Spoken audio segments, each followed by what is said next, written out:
அஸ்ஸலாமு அலைக்கும் வரஹ்மத்துல்லாஹி வபரகாத்துஹு.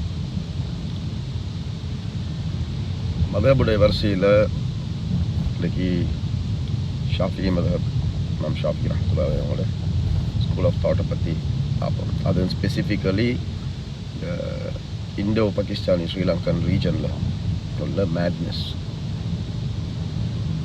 அதாவது குரான், சுன்னா, அல்லாஹ், ரசூல், இதுதானே, அதுதான் மார்க்கம், அவ்வளோதான் மார்க்கம்.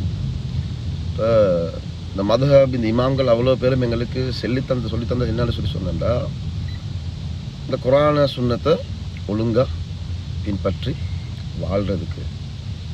அது இல்லாமல் அவங்கள வணங்கி கொண்டு அவங்களோட பக்தர்களாக போய்த்து குரானுக்கும் சுன்னத்துக்கும் மேலால் அவங்கள போட்டு குரான சுன்னத்தை நிராகரித்து அவமதித்து அவமானப்படுத்தி அதை பின்பற்றவங்களை கொச்சப்படுத்தி துன்புறுத்தி இதுக்காக இல்லை.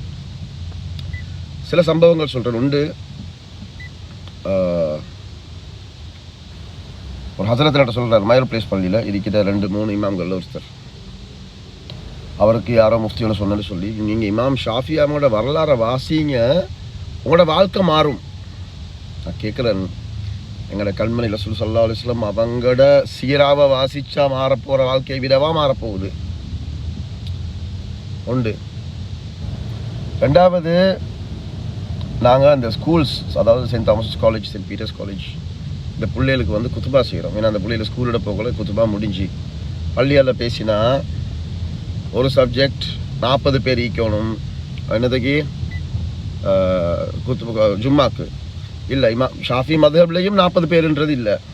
இவங்க எங்கேருந்து அதை கொண்டாந்தாங்கன்றது அடிப்படையும் இல்லை. இன்னும் சில பேர் 2வது ஜும்மா ஹராம், ரைட், அதுக்கும் அடிப்படை இல்லை. ஏன்னு சொல்லி, அதாவது கண்டெக்ஸ்ட்னு சொல்லி ஒன்றிக்குதே, இதில் டெக்ஸ்ட்டும் இல்லை கண்டெக்ஸ்ட்டும் இல்லை, எங்கேருந்து கொண்டு. ஆனால் எதை எடுத்தாலும் எல்லாத்தையும் போட்டாச்சு ஷாஃபி மதுஹப்ன்ற பேரில்.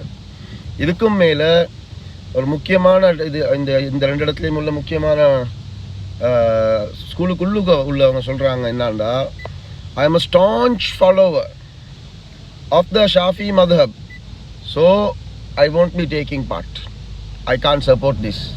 எப்படி? I'm not a staunch follower of the Quran or Sunnah, I'm a follower of the Shafi madhab. அந்த மதஹப்லையும் அப்படி ஒன்று இல்லை. அதனால் please, for Allah's sake, don't derail us, don't misguide us, don't do this to us. உங்களை நம்பி அடுத்த சன்னதி மிச்சம் கஷ்டப்பட்டு கொண்டிருக்குது இப்போவே. அல்லாஹ் பாதுகாக்கட்டும் யாரையும். அஸ்ஸலாமு அலைக்கும்.